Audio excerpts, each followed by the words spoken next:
Muchísimas gracias.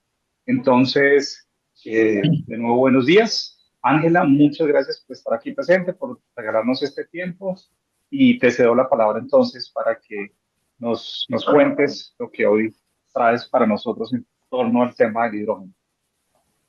Listo, profe. Muchísimas gracias. Permítame, comparto aquí la pantalla. Modo presentación. Listo. Ahí ya estamos, ¿cierto? Perfecto, Ángela, muchas gracias. Se ve bien. Listo. Bueno, profe, primero pues para Sumitomo Corporation es un placer estar aquí y que nos den este espacio de conversar sobre el hidrógeno y lo que hemos venido analizando, lo que hemos venido viendo. Cualquier pregunta o inquietud o sugerencia también es más que bienvenida. Para mí es doble placer, pues yo soy egresada de la Universidad del Valle de Ingeniería Química de hace unos añitos. Bueno, primero les voy a presentar la compañía, obviamente, rápidamente, y después les comento sobre lo que vimos en el análisis de hub de hidrógeno que hicimos y pues que todavía estamos de alguna manera. Presentarles algo del contexto, de qué vimos en demanda o cómo estimamos la demanda, eh, qué vimos en abastecimiento eléctrico, que como todos sabemos es una de las principales de los principales factores para el costo y viabilidad pues, de un proyecto de hidrógeno de bajas emisiones o electrolítico. Producción, muy corto como cuál fue el arreglo de planta optimizado que nos daba los mejores costos y algo en conclusiones. Listo, primero sobre Sumitomo Corporation. Es una de las corporaciones más tradicionales de Japón.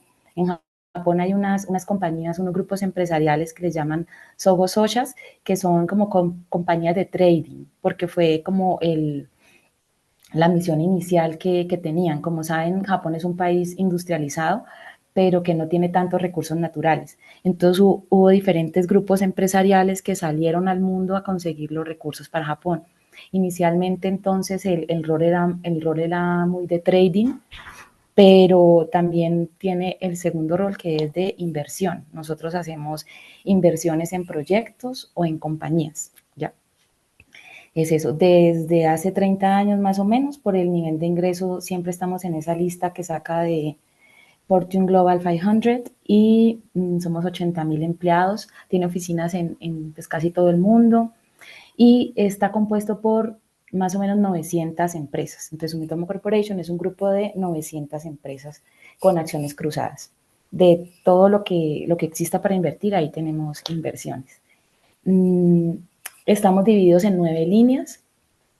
Por ejemplo, está la línea de acero, ahí tenemos tubular, tenemos láminas, tenemos el grupo automotriz. Aquí en Colombia, cuando había la planta, la ensambladora de Mazda, pues éramos inversionistas. En transporte, por ejemplo, tenemos compañías de leasing de aviones, tenemos compañías de barcos.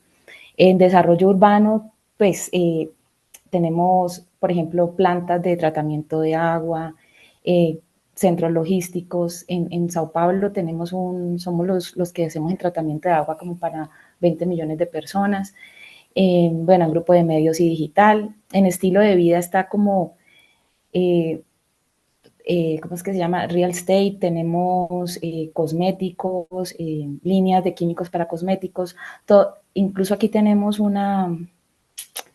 Fives es una compañía que lleva como la segunda compañía que lleva bananas a Europa y casi todos salen, como el 40-50% salen del Urabá antioqueño. Ese tipo de compañías pues entran dentro de esta línea de estilo de vida.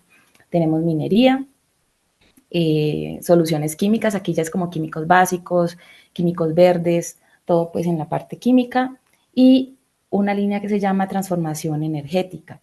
En esta línea, en esta línea tenemos una subunidad que se encarga de todo lo que es descarbonización energética. En esa unidad es que trabajo yo y pues el equipo que está conmigo. Innovación energética se llama esa subunidad y hace parte de todo lo de transformación energética. Nosotros tenemos en energía eléctrica, en generación, tenemos instalada más o menos 10 gigas, o sea, tenemos participación en 20 gigas de generación en diferentes proyectos a nivel mundial. Para referencia, acordémonos que Colombia tiene ya con Ituango tiene como 21 gigas. Nosotros tenemos participación en 21 gigas a nivel mundial, pero casi nunca vamos solos, sino que vamos en sociedad con alguien. Entonces, nuestro es más o menos la mitad, como unas 10 gigas. Tenemos desde hidroeléctrica grande, hidroeléctrica pequeña, generación con carbón, generación con gas, generación con eólica, solar, pues toda esa parte. Hay otros, Sumitomo Corporation es este que está aquí, pero hay otros Sumitomos que pertenecen al grupo Sumitomo, que sería, digamos, todavía está por encima de nosotros. Por ejemplo, una que es muy conocida aquí en Colombia, porque presta bastante financiación, sobre todo en infraestructuras y carreteras, es Sumitomo Mitsui Banking Corporation. Eso no somos nosotros somos estos de aquí, de las 900 empresas de nosotros están aquí, estas de aquí. Eso es para que, pues, mostrarles que a veces hay muchos sumitomos y siempre es bueno saber con cuál sumitomo están hablando para ver qué hacen. Y nosotros somos el brazo de inversión y de trading. El resto son más enfocados en ciertas cosas, por ejemplo, está en construcción, está en cementos. Nosotros somos inversionistas y traders. Bueno, entonces ahora sí ya hablando sobre el hub de hidrógeno, ¿cuál era la idea, cuál es la idea de negocios del hub de hidrógeno de Cartagena? Pues aprovechando los recursos naturales de Colombia, estudiar, evaluar la viabilidad de producción y consumo local en Cartagena que sirva como base para luego pasar a una operación ya a gran escala. Eh, Esa sería como la idea de negocios general que teníamos o que tenemos. Especialmente la hidroeléctrica. Yo sé que de pronto ustedes dirán, pero en Bolívar no hay tanta capacidad hidroeléctrica, pero pues sí allá puede haber la demanda. Mejor dicho, es que hay dos cosas que siempre queremos ver o que son como las dos principales en la viabilidad de los proyectos de hidrógeno electrolítico, y es que se junte el abastecimiento eléctrico competitivo en precio y la demanda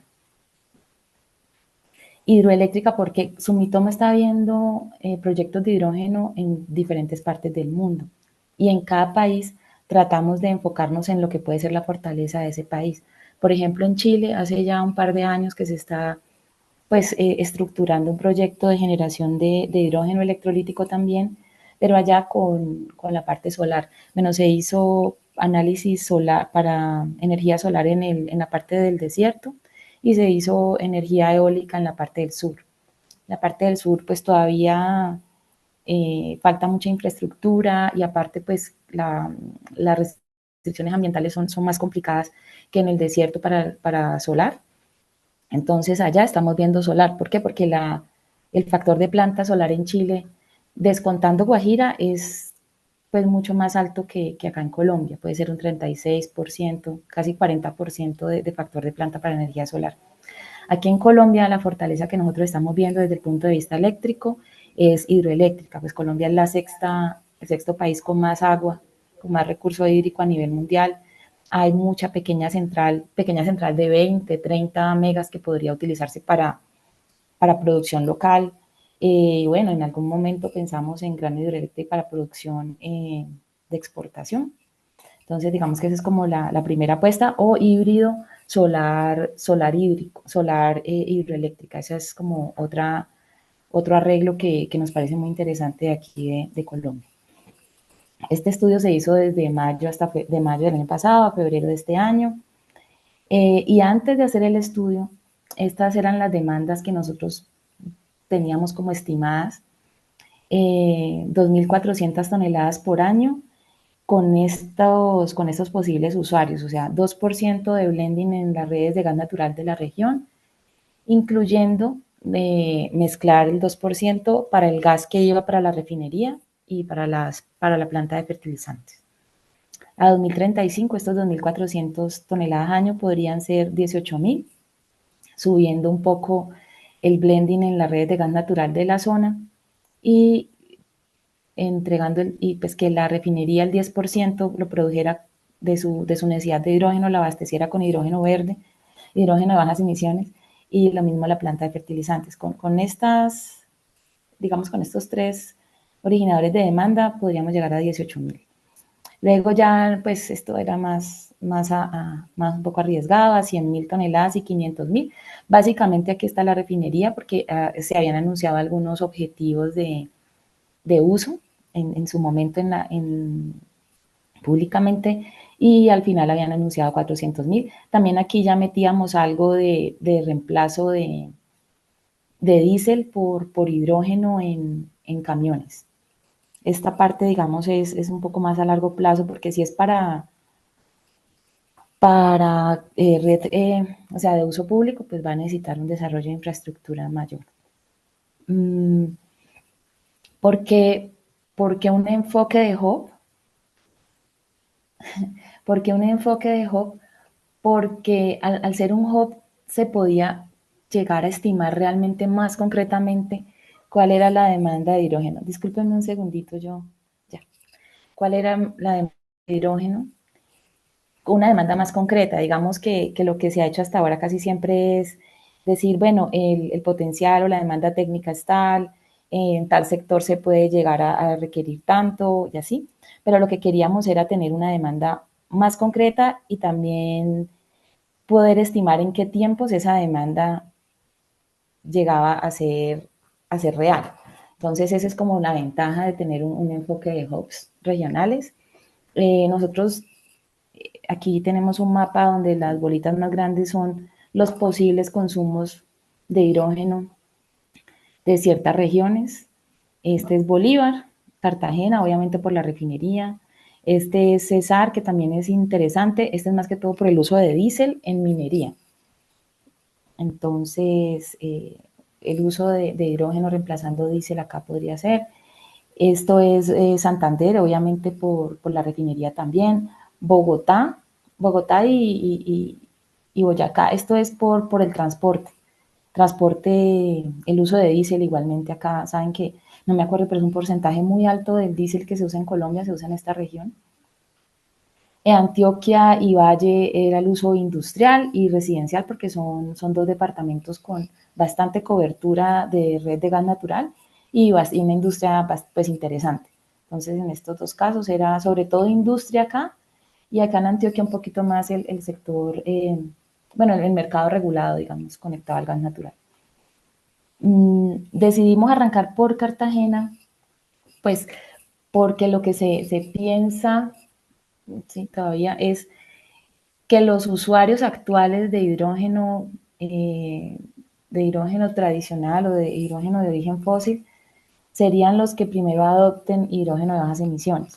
Entonces, de alguna manera ya la tecnología de uso estaría lista y podrían arrancar con mezclas o con porcentajes de reemplazo sin hacer todavía cambios en su tecnología de usuaria y podrían ser como algunos que adopten más rápidamente el hidrógeno. Aparte de eso, pues para la corporación, nosotros como oficina podíamos mostrar algunas ventajas de Cartagena, como, bueno, la refinería de Ecopetrol es la más moderna de América Latina, hay una buena infraestructura, toda esa región está muy bien conectada a nivel de redes de gas natural, también está ya el gas importado, entonces si hubiera que competir en algún momento con un gas importado que es más costoso, pues el hidrógeno podría haber un mejor caso. Está Contecar, que es un puerto que tiene bastante reconocimiento a nivel mundial, entonces el pensar en puertos verdes, todo ese tipo de cosas, pues también hacían caso por Cartagena.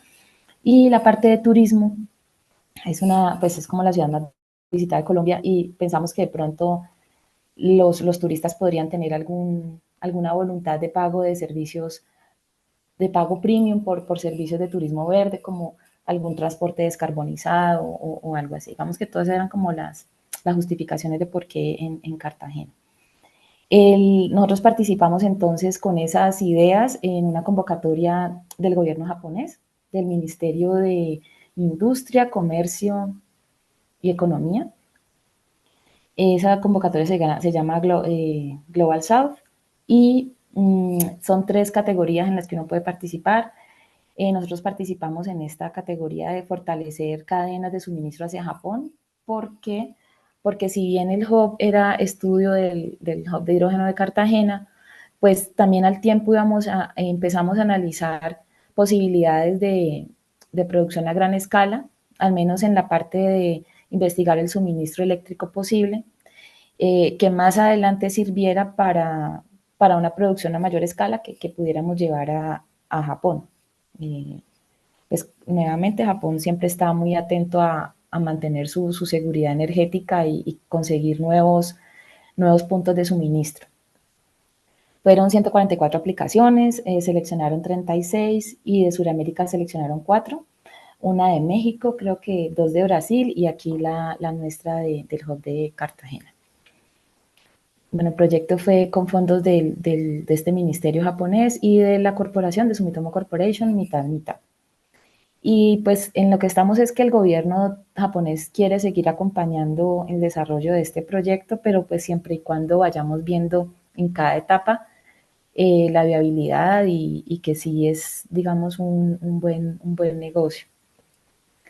Lo que se miró en el estudio fueron estos aspectos, el tamaño, o sea, la demanda que podría tener, el abastecimiento eléctrico competitivo. El tamaño lo miramos nosotros mismos, Sumitomo, con nuestros aliados lo miramos, hicimos como entrevistas, eh, cliente a cliente, empresa a empresa en toda la parte industrial de Cartagena. Abastecimiento eléctrico, aquí se contrató una firma colombiana antioqueña que se llama Integral, que son muy expertos en hidroeléctricas. Son una compañía muy buena, Integral. Producción, en esta parte, con los perfiles que teníamos de producción eléctrica y precios, se le pasaron a una firma de ingeniería alemana que se llama Fichtner, no sé si la han usado en algún momento, y ellos nos entregaron como el arreglo de planta optimizado. Hicimos un barrido de la regulación existente y requerida, aquí usamos 2 firmas, una que se llama ERM, que es inglesa para todo lo de la parte ambiental, también para mirar el impacto ambiental inicial. No era hacer el estudio de impacto ambiental todavía, pero sí un preestudio de impacto ambiental, qué regulación había para cumplir. Y también una firma que se llama Holland Knight de abogados, sobre todo para toda la regulación que existiera en la cadena de valor del hidrógeno, de un negocio de hidrógeno, de producción, transporte y contratos pues con los posibles compradores. Y bueno, todo eso lo pusimos en un modelo financiero que nos hizo otra firma que se llama Bonus para ver cuál sería la tarifa posible y bueno, sí, sobre todo la tarifa. Eso fue digamos, los aspectos que se analizaron. Entonces, en cuanto a demanda nosotros nos enfocamos en que los usuarios fueran los mismos usuarios del gas natural, porque digamos el hidrógeno de la refinería y el hidrógeno de la planta de fertilizantes viene también del gas natural. Ellos usan reformado de metano y lo producen allí in situ. Entonces al final hay muy poquito uso de hidrógeno como tal electrolítico, que también hay algo de uso, pero es muy pequeño en la zona. La mayoría es el uso del gas natural. Y con esto estimamos una demanda eh, en la que estos sectores eran los principales usuarios. El blending en redes era, digamos, uno de los principales usuarios también porque había señales regulatorias de que el gobierno podría estudiar mezclar un poquito de hidrógeno en las redes interconectadas, para fertilizantes, algo de movilidad, aquí pues también para reemplazo de diésel, un blending adicional para grandes consumidores de gas o de energía y plantas térmicas pensando en como incorporar energías renovables a la generación a través de almacenamiento con hidrógeno. Era como, pero pues aquí igual era poquito. Entonces vimos estos tres tamaños o este posible crecimiento, arrancar con 4.000 toneladas al año de hidrógeno, luego pasar a 9.000 y luego terminar con 12.000. Esta era ya finalmente la demanda técnica a la cual le íbamos a apuntar y sobre iban a ser los diseños de planta. En cuanto al abastecimiento eléctrico, a ver, ¿dónde está esta? Digamos, esta es la producción de hidrógeno, esta es la planta de producción de hidrógeno. Entonces, nosotros dijimos, revisemos qué opciones hay de solar, de pequeña central y de PPA certificado, de un PPA con certificado pues que cumpla para hacer hidrógeno de bajas emisiones. Con estas tres fuentes de energía y estos tres precios, que también con la ayuda del consultor en la parte eléctrica los estimamos, esto fue lo que se le entregó al de la ingeniería de planta para que hiciera el mejor arreglo. Y en ese mejor arreglo decían cuánta energía de PCH deberíamos instalar y consumir, cuánta de PV, cuánta de PPA. Para la parte de proyectos solares, el radio que se miró eran 30 kilómetros a la redonda del punto donde íbamos a instalar, bueno, del pedacito donde se podía instalar la planta de hidrógeno, porque la idea es que hasta 30 kilómetros es eficiente instalar una red privada que transporte energía. Más allá de 30 kilómetros ya empieza a ser más, más ineficiente y no valdría la pena.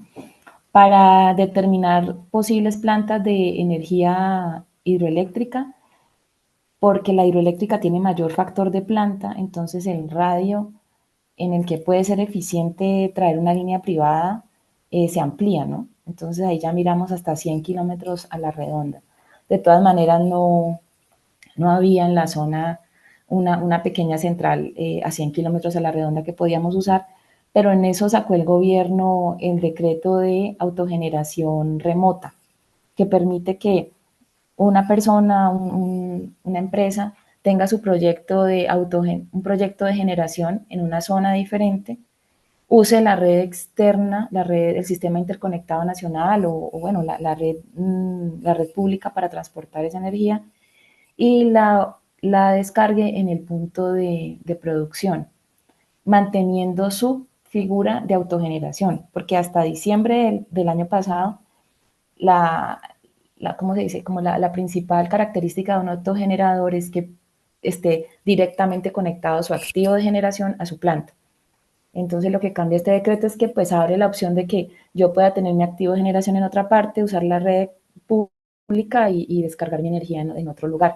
Obviamente está pendiente por regular los cargos que tiene que hacer el autogenerador, que tiene que pagar el autogenerador por el uso de la red pública, pues en principio tiene que pagar transmisión y distribución como cualquier otro usuario. Faltaba por confirmar si el pedacito del CERE también lo iba a pagar completo o con alguna reducción. Y de pronto ahí lo que se ahorra uno es la comercialización, pues el margen que normalmente tendría un tercero que haga un proyecto de generación.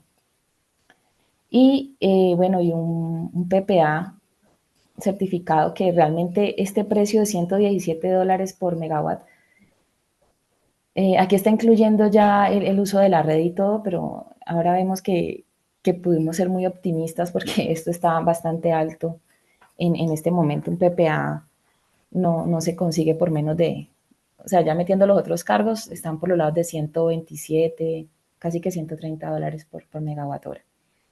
PCH remota, aquí esto porque sale como tan caro, es porque estamos incluyendo el costo de transporte. Todos los cargos, solamente quitamos el costo de distribución, suponiendo que nos permitieran un punto de conexión a transporte y no a distribución.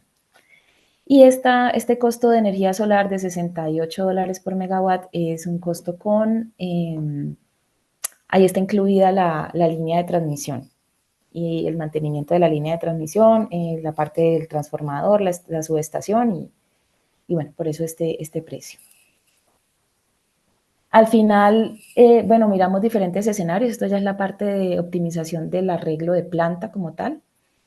Cada consultor en la parte de ingeniería que uno contrate, casi todos tienen o su propio software o algún software pues ya más reconocido que usen para hacer esa optimización. Ellos, ahorita de pronto si a alguien le interesa, pues por ahí tengo como un poco el software que ellos usan, en este caso el de Figner. Ellos introducen allí los diferentes precios de energía eléctrica, los diferentes perfiles, como el solar, por ejemplo, que sabemos que tiene su curva, eh, en los diferentes costos unitarios de electrolizadores, de almacenamiento en baterías, de almacenamiento en gasómetros, como hidrógeno, y el software lo que hace es optimizar cuál es el mejor arreglo. A veces uno quiere, o sea, el enfoque de primero optimizar cuál es la energía más barata y luego optimizar entonces, o no optimizar, luego ajustar el tamaño del electrolizador a esa energía más económica, no siempre da el punto más bajito de, de, de costo de hidrógeno, de LCOH, sino que se debe como optimizar todo al tiempo. En algunos casos, por ejemplo, si mi energía solar es la más económica, me vale $50 por megawatt hora, yo podría pensar, y necesito atender X producción de hidrógeno, uno puede pensar, voy a poner un electrolizador muy grande que funcione en las 5 horas equivalentes o 4 horas equivalentes de solar y salgo con mi energía más barata, ¿no?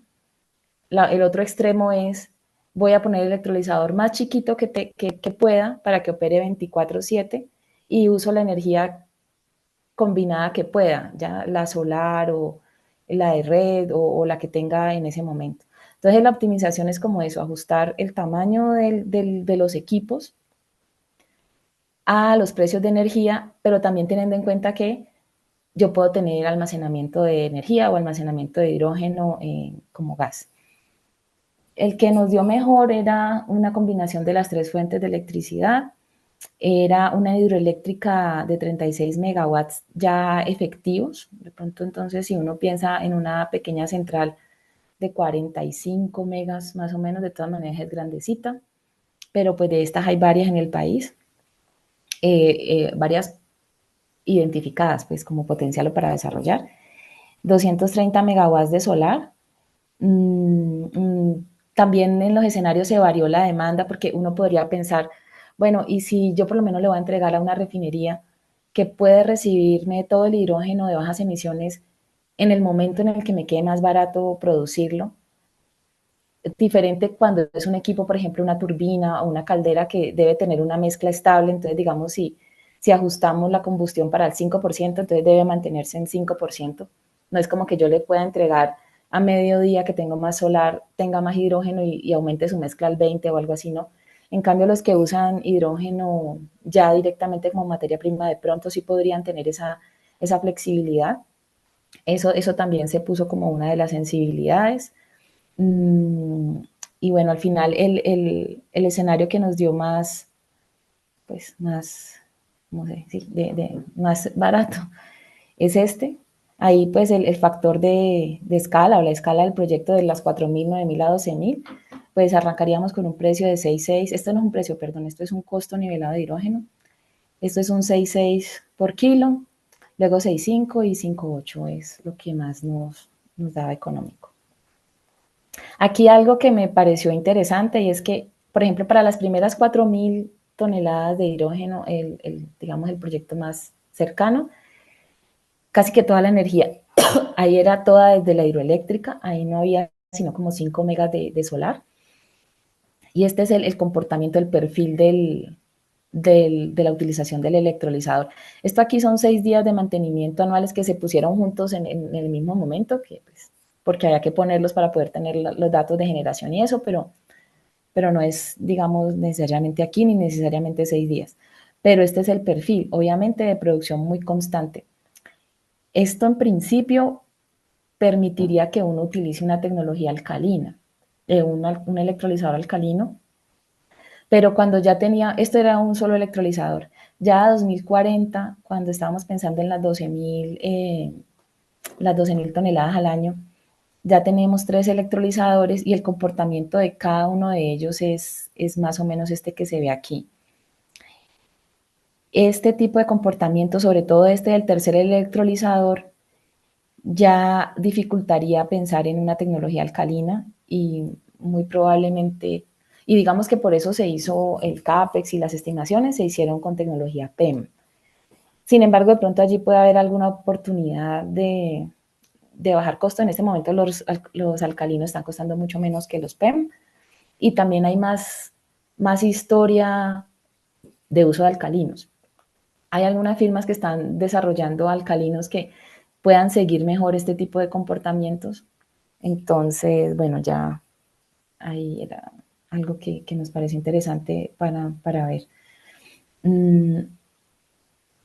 Bueno, y aquí el efecto, ya en la parte de resultados, nosotros cogimos estos posibles precios de hidrógeno desde 6,5 hasta 10. Y aquí partimos, por ejemplo, de un gas natural de $10 por MBTU. Aquí en esta tablita desde $13 y aquí en esta tablita de $18. Más o menos este es el costo en el que está el gas natural importado, el LNG. Y el gas natural nacional puede estar $7, algo así. Estas entradas son precio de molécula, ¿ya? Ahí no estamos teniendo en cuenta transporte, o bueno, pues también puede llevar transporte, uno puede pensar que este puede ser un precio de gas nacional con transporte y distribución, ¿no? Un $13 por MWTU puede ser. Pero bueno, en estos precios de hidrógeno sí la idea es que está incluido la molécula y el transporte. Y aquí hicimos pues desde 0 a 10% una mezcla para ver el efecto que tendría meter este hidrógeno en una mezcla.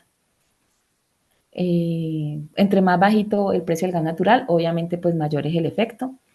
Y ya pensando en un gas importado o un gas nacional offshore, como el que se piensa tener a 2031 o 2030, con los proyectos de aguas profundas, que la idea es que va, aunque sea nacional, pues va a tener un precio muy similar al gas natural importado, pues aquí el efecto ya sería menor. Por ejemplo, un 5% de mezcla podría ser un 3,4% de efecto en el costo del combustible.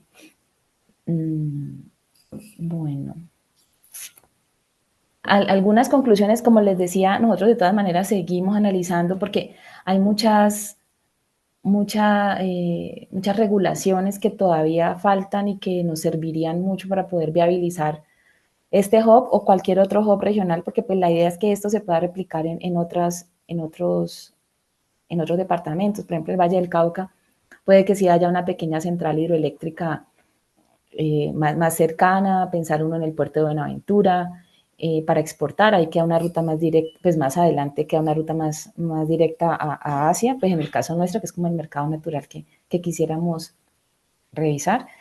Sin embargo, pues en el Valle así Gran Central no hay, en el Cauca hay algunos con diferentes desafíos.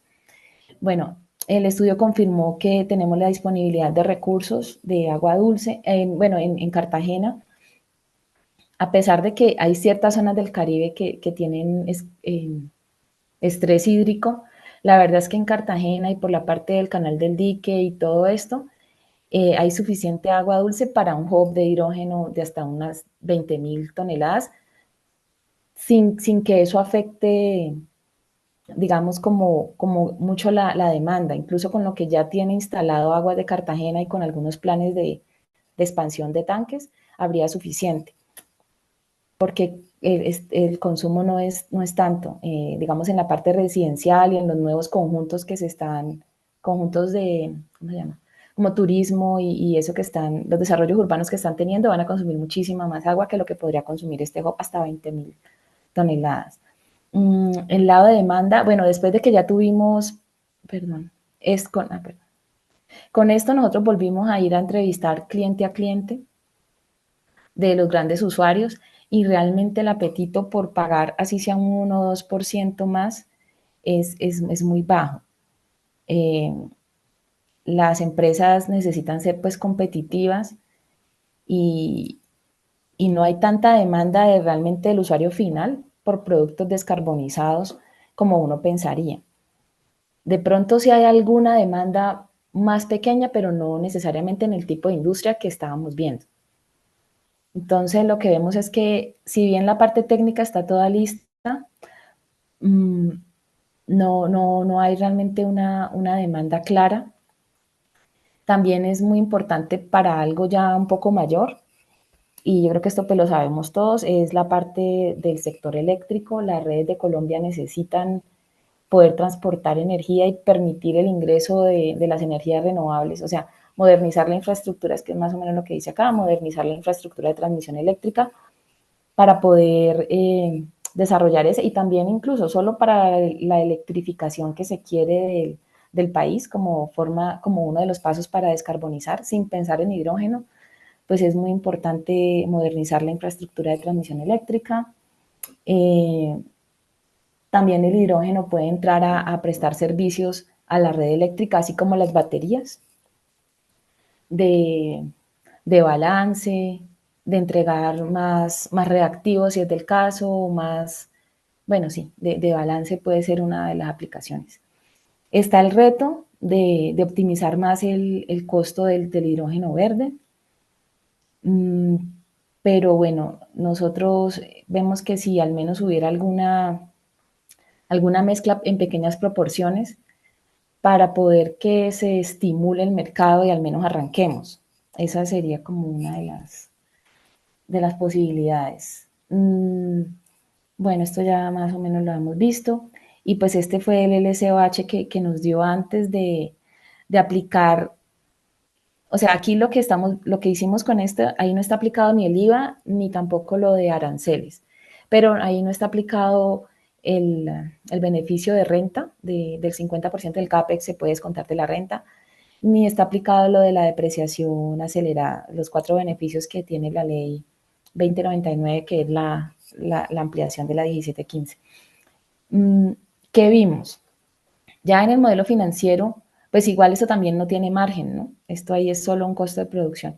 En el modelo financiero se incluyó también el gasoducto exclusivo para hidrógeno, más o menos de 5 a 10 kilómetros para entregar a los diferentes usuarios.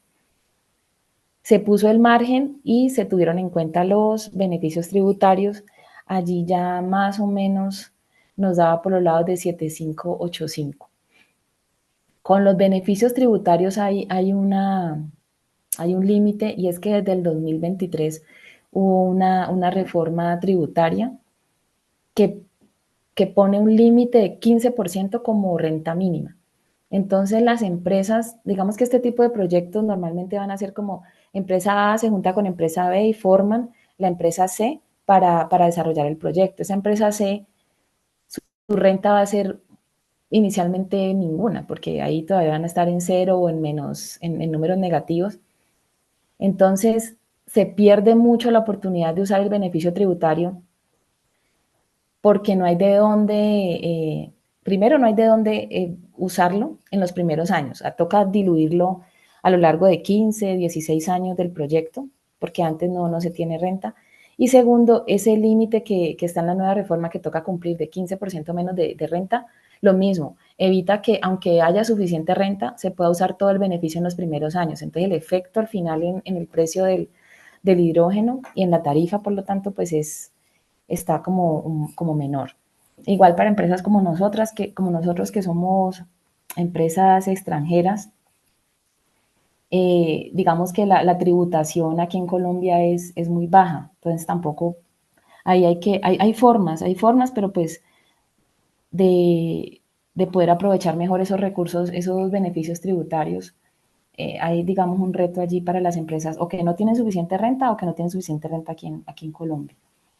Mm, Y ya pues pero yo creo que eso también lo estamos viendo todos en el sector, tal vez ustedes, pero me parecen chéveres estas gráficas que sacó la Agencia Internacional de Energía, y es, por ejemplo, el premium o el sobrecosto del hidrógeno.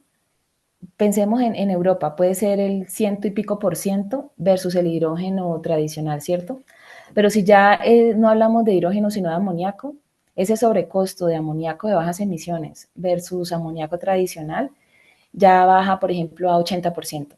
Pero si ya no hablamos de amoníaco, sino que hablamos del trigo, que use un fertilizante hecho con amoníaco de bajas emisiones, ya el sobrecosto apenas es del 5%.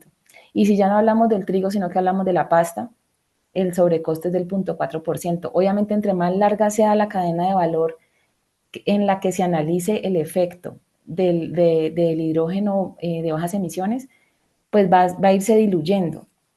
Entonces, eso lo hemos visto también en los proyectos que están cerrando, que aunque no son todavía muy grandes, pues exceptuando de pronto los de Medio Oriente, así, que han visto proyectos grandes, es proyectos en los que se unen varios agentes de la cadena de valor de un bien y llegan hasta el final.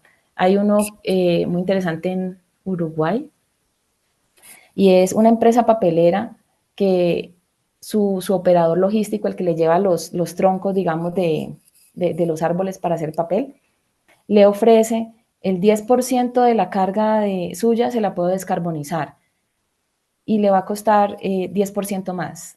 Y entonces ese operador logístico se unió con el que produce el hidrógeno y con el que produce la energía solar y así, o sea, hasta llegar al que puede demandar o pagar un producto premium donde tal vez su efecto no va a ser tan alto.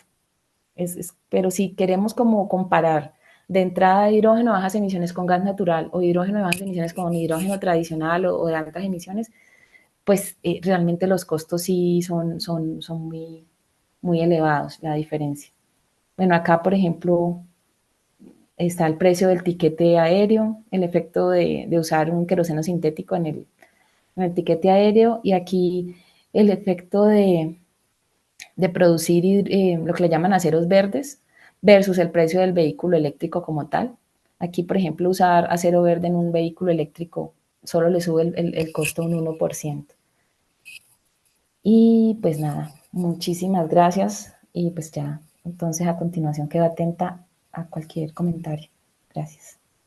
Ángela, muchas gracias por esta exposición. Me parece supremamente interesante, pues, los hallazgos de ese análisis. Creo que en el Valle del Cauca, por ser también un hub, considerado un hub, también tenemos muchas interrogantes sobre si es viable, no es viable económicamente, cómo encontrar ese camino hacia esa viabilidad, ¿no? Porque de alguna forma, así como hace un rato Jairo Palacios decía que pues vamos hacia allá, pero no tenemos muy claro cuál es ese camino, ¿no? ¿Por dónde vamos a llegar? ¿Listo? Voy a dar entonces paso a las preguntas. Primero veo la mano levantada de Jenny. Entonces, Jenny Yulei, puedes abrir el micrófono y hacer tu pregunta. Y ahorita leo las preguntas del chat.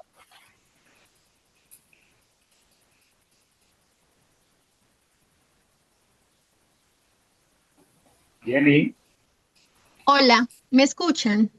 Sí, sí. Vale, muchas gracias. Julio César. Bueno, Ángela, espérame a ver si logro encender la cámara. Bueno, mi pregunta no está tan alineada solamente hacia el tema de la producción de hidrógeno, sino, pues yo te cuento, yo actualmente soy miembro honoraria de la Red Nuclear Colombiana y estamos participando del proyecto o pues realmente estamos impulsando para el proyecto de ley para la creación de la Agencia de Seguridad Nuclear acá. Y la idea es pues empezar a generar energía también a partir de la nuclear, teniendo en cuenta que pues es una energía estable, es una energía segura y es una energía que pues no tiene emisiones, ¿sí? Entonces, me gustaría, la pregunta es más hacia Sumitomo como tal, Corporation, ya hablando de tu unidad con temas de innovación, ¿sí? ¿Han proyectado de pronto el tema? ¿Lo han tenido en cuenta? ¿Están pendientes de cómo va el proceso regulatorio? O porque la idea no solamente es generación de energía eléctrica, sino aprovechamiento de esta energía para producción de hidrógeno, independientemente de qué tecnología uses, no solamente energía eléctrica, sino también el calor nuclear, que nos ayudaría muchísimo pues, a descarbonizar no solamente pues las industrias que son más difíciles de descarbonizar. Entonces, esa es mi pregunta. O sea, Sumitomo, Sumitomo. gracias, con M. Antes nos dicen Corporation, Sumimoto también. Sumitomo. Nos dicen de gracias. mil maneras. Sí, no, es por la pronunciación. Eh, ¿Están teniendo en cuenta también el renacimiento nuclear dentro de los procesos, sobre todo en nuestro país, porque nosotros vamos a estar fuertes y la idea es ser un estandarte en la región porque vamos de menos a más. Sí. Ajá. Pues nosotros, a ver, como Sumitomo Corporation, hemos hecho algunas inversiones en producción de energía nuclear con esta tecnología que se está tratando de desarrollar, es fusión, ¿sí? Fusión. Por ahí tenemos una inversión en una compañía No, que está tratando de desarrollar. actualmente es la fisión, que es el Y fisión rompimiento es como la tal que de ya la... ¿no? está, La fusión, sí, la eso, fisión es en la que todo el mundo está trabajando y el desarrollo de los SMRs es sobre la fisión.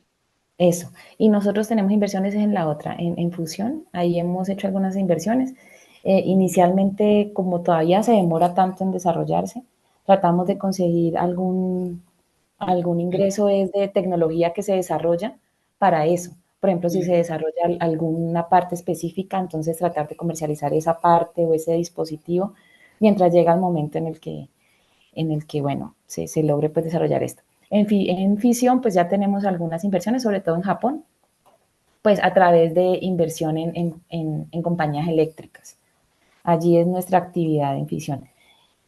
Hemos visto también lo de la generación de hidrógeno, se le llama el disque hidrógeno rojo todavía, aunque creo que O pues, ya rosa. están tratando. Rosa es el nuclear con energía nuclear, pero rojo le dicen al que se produce con el calor que desprende la fisión nuclear. Ok. Entonces, en ese sabemos que Japón está trabajando mucho como país en esa parte de sacar hidrógeno con el calor nuclear, porque pues eso, a cierta temperatura se descompone el agua sin necesidad de la parte eléctrica. Entonces, pero aquí en Colombia realmente pues nosotros como estamos tratando de ver algo que salga digamos, lo más antes posible en este cuento de hidrógeno es 5 o 7 años, ¿no? Pero que salga antesito, y como no tenemos realmente desarrollo nuclear, es algo que aquí en Colombia o en la región en general no estamos viendo. No lo Obviamente, tienen. sí, no lo tenemos, no lo estamos viendo. En nuclear estamos viendo, sí, como en las partes en las que ya se viene usando.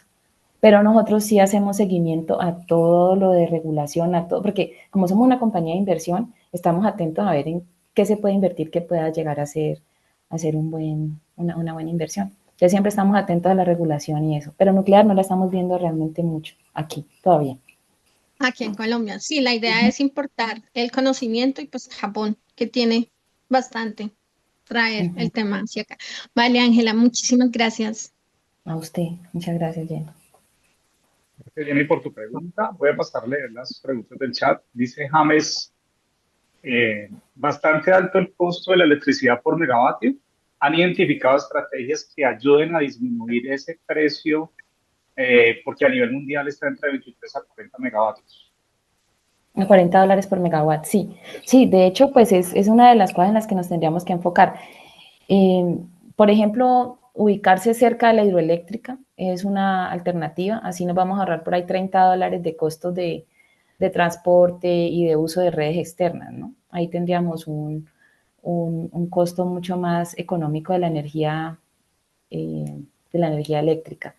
En general, la hidroeléctrica, cuando uno de gran escala, sí puede dar los $20 por megawatt hora, que es precisamente la teoría o la hipótesis con la cual Sumitomo dijo, investiguemos hidrógeno en Colombia, porque se pensó en ese tipo de precios, que son los que pueden llevar a un hidrógeno de $2 o 1,8 dólares el kilo. Ese tipo de precios de 19, $20 por megawatt hora. Pero realmente cuando uno va a mirar, eso es si usted no tiene en cuenta ni el costo de capital, o sea, aunque sea solo el costo, pero como si su capital no tuviera ninguna, ningún costo. Entonces allí, es que como estoy conectada en Zoom, el Teams me queda abierto y me sigue mandando mensajes. Entonces, realmente al ponerle un costo de capital, ya esos $20, ¿no? Pero sí de pronto puede llegar a 40, $50 por megawatt. La energía eléctrica, la energía solar puede que tenga menos costo, pero al mismo tiempo, como tiene un factor de planta tan pequeño, no es competitivo.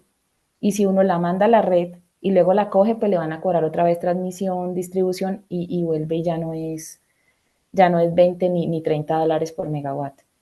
Pero sí, efectivamente, con esos costos es muy difícil tener un hidrógeno siquiera de $3,50, que las últimas subastas que han hecho en Alemania, bueno, la última, porque han hecho una nomás, les alcanzó a dar $3.50 con un proyecto muy grande. Sí, de pronto eso, hacerse cerca de la hidroeléctrica para tener su propia línea de conexión. Eso puede ser una de las alternativas. De resto, el costo de la energía eléctrica está muy costoso. $20, no, mejor dicho, no se consigue. Vale. Y ahora el profesor Jairo Palacios tiene levantada la mano. Sí, buenos días, sí, mira, Ángela, muchas gracias por la presentación. A usted, profe. No sé el sonido si está bien. Sí. Ok. Sí, bueno, la empresa Sumitomo desde casi desde el siglo pasado tenía pendiente tratar de saber un poco sobre el avance. Usted está en el área o el área que está en lo que corresponde a temas de energía. Sí. Sumitomo planteaba, hace muchos años veía yo unas pequeñas presas o azudes, que uno de los puntos críticos de las pequeñas centrales es, o una de las obras importantes, pues es la presa, el azude, el elemento que va ahí. Pero Sumitomo planteó, o bueno, construyó una serie de presas o azudes inflables. No sé si por el lado de ustedes o hay otra área que atiende este tipo digamos, de requerimientos para lo que son pequeñas centrales, mini centrales, pequeñas centrales, que puede ser, me parece, siempre he pensado que puede ser un costo, baja el costo bastante en lo que es construir una pequeña central, como usted lo planteaba, del orden de centrales, no sé, 5 10 15 megavatios, inclusive microcentrales. Ese es un punto. El otro punto que quería consultarles en relación, observo que están partiendo del gas natural para el tema del hidrógeno. Otras opciones como producción de hidrógeno a partir de algas, producción de hidrógeno a partir de, bueno, hay otras opciones como las algas o eh, eh, digamos, algunos otros procesos en donde puede obtener el hidrógeno. Bueno, es otro de los puntos que quería consultarle. Y en la solar, entiendo, no me quedó muy claro si está solamente considerando la solar fotoeléctrica. No se ha considerado la solar termoeléctrica, que es una energía solar que va a tener una continuidad en el tiempo, es decir, puedo estar aprovechando la energía solar, así sea día o noche, porque tengo una acumulación de energía térmica y que podría dar continuidad a la producción de hidrógeno usando esta fuente y obviamente sería una opción pues bastante verde, diría yo. Bueno, son más preguntas que tendría, pero por lo pronto quería conocer eso y si hay alguna manera de conocer los software que usted comentó en algún momento. Gracias. Bueno, sí, pues para la última, claro, eso está público, pues el software como tal no está público, pero sí digamos, cómo se usa y, bueno, yo le puedo mandar el brochure técnico del software que usa Figner, es de ellos, pero pues como le decía, hay varios, cada firma casi que ha desarrollado su propio software. Aquí en Colombia hay una firma que se llama H Inicio, bueno, esa firma es belga, pero ellos también han desarrollado su propio software, que a propósito hay unos webinars que ellos están haciendo, el software se llama Andrea, creo, y es lo mismo, ellos toman todos los inputs, hacen la optimización para poder tener el precio más bajo de producción de hidrógeno de acuerdo a las fuentes que uno tenga disponibles. Ellos están haciendo esos webinars, no sé si están participando, pero cada mes o cada 2 meses los hacen. Sobre lo de las presas voy a averiguar. Está dentro de la unidad de negocios de transformación de energía, pero no en la línea mía exactamente, entonces voy a averiguar y ahorita a través del profesor Julio yo tomo sus datos para cualquier información que me den. Nosotros siempre estamos atentos a qué podemos traer. Como tenemos 900 empresas, a veces hay algún producto que tenga alguna de esas, que a veces nos enteramos más fácil por este tipo de ocasiones, de encuentros, que nosotros mismos tener un brochure de qué tiene cada una de las 900 empresas. Entonces, voy a averiguar sobre ese. El proceso que nosotros estamos pensando de hidrógeno es hidrógeno electrolítico, pues. No hemos pensado en hidrógeno a partir de algas y eso como unidad, porque realmente tratamos, como le decía ahorita Jenny, de enfocarnos en los procesos que ya estén un poco más comerciales, ¿ya? Desafortunadamente no, porque lo de algas vemos que hay mucho futuro, que incluso luego esas algas pueden ser fuentes de CO2 para biocombustibles. También hemos visto que en la parte de biometano ese CO2 puede ser alimento para algas. O sea, creemos que hay mucho futuro en las algas, pero no hemos visto todavía algo ya en etapa comercial que esté funcionando para meternos aquí en Colombia como tal. Eh, eso. Y termoeléctrica, no sé si alguna vez, pero eso fue con otra compañía, nosotros hicimos unas visitas de unas plantas de energía termosolar, que es de concentración de energía solar, y producían, y ellos estaban haciendo unos ensayos cogiendo esa energía solar, produciendo vapor para producir hidrógeno en estos otros electrolizadores que son los que usan vapor en lugar de agua en estado líquido, sino vapor. Y aparentemente son mucho más eficientes. Pero al igual que el caso anterior, pues no vimos nada todavía desarrollado. Estamos esperando que eso se vuelva un poco más desarrollado comercialmente para nosotros también mirarlo. Entonces, hasta ahora no lo hemos analizado. Gracias, sí, dentro de lo que pues en el grupo de investigación hemos observado, pues, simplemente uno pues revisa artículos, documentos, España, Estados Unidos, Australia, entonces hay trabajos importantes y veo que hay bastante continuidad, menos impacto ambiental en todos los sistemas solares Sí. térmicos de concentración.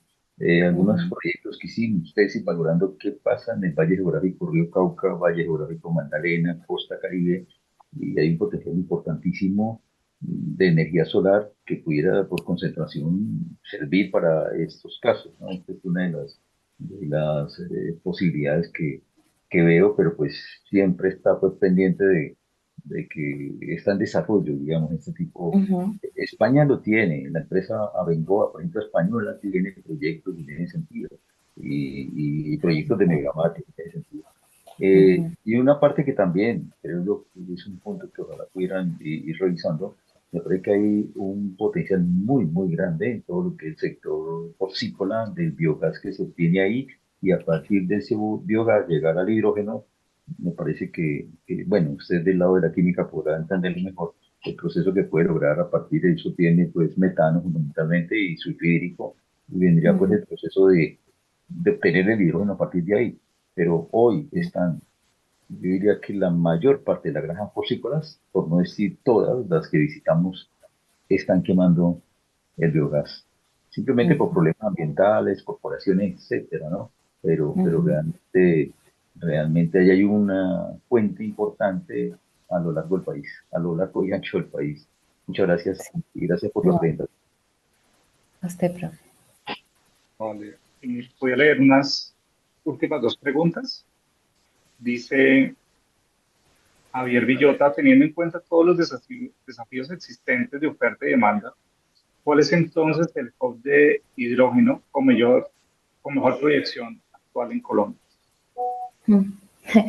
Sí, es una buena pregunta. Pues, como le digo, nosotros pensábamos Cartagena y todavía pensamos en Cartagena, eh, pero pues personalmente aquí sí ya no es, digamos, como la visión de la empresa, sino la mía. A mí me parece que el Valle del Cauca tiene muchas posibilidades porque puede tener una buena demanda en el sector industrial, tiene un buen sector industrial, Jumbo, toda esa parte. Está el puerto que puede adaptarse y bueno, se pueden conseguir pequeñas centrales relativamente cerca.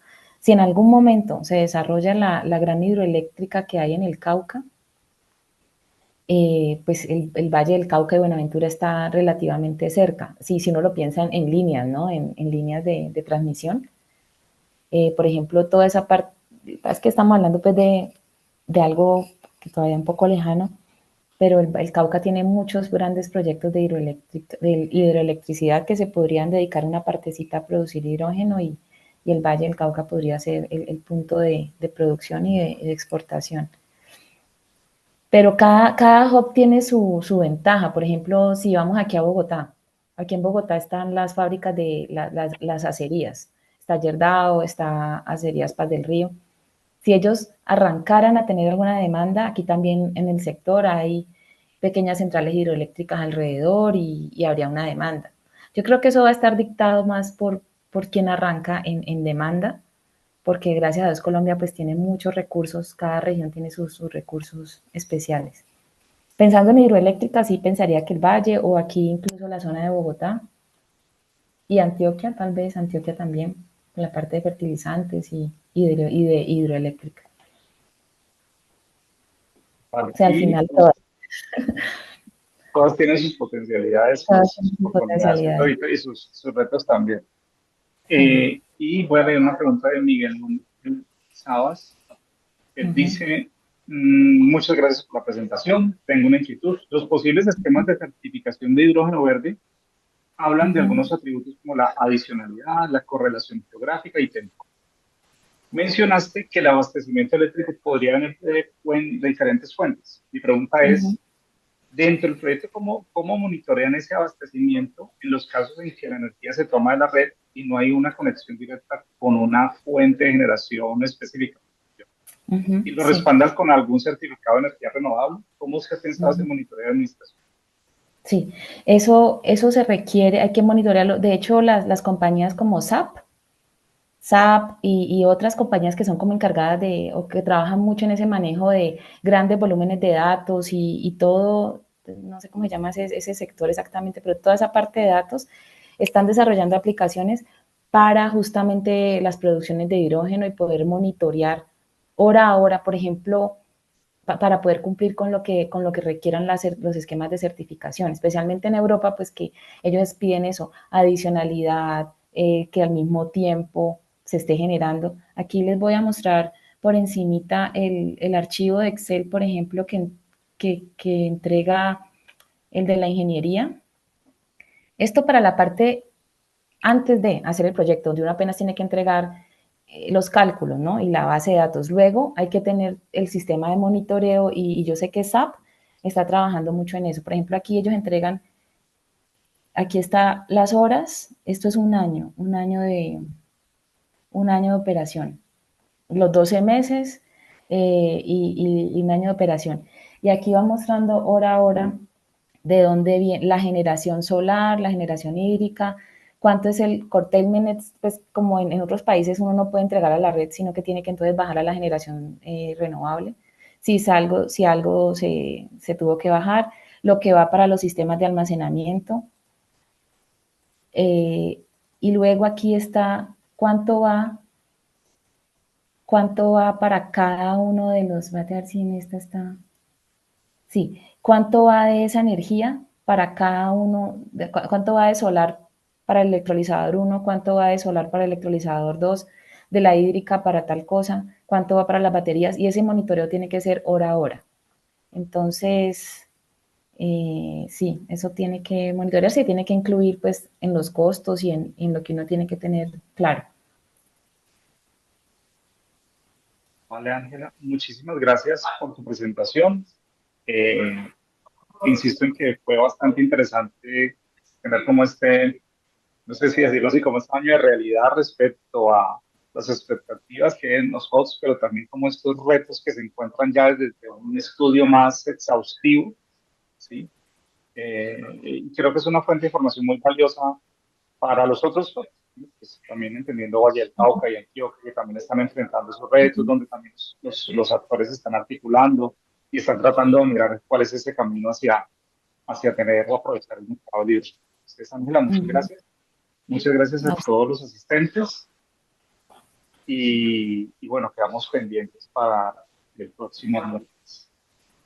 Muchísimas gracias por la invitación. Que tengan un feliz día. Muchas gracias. Hasta luego.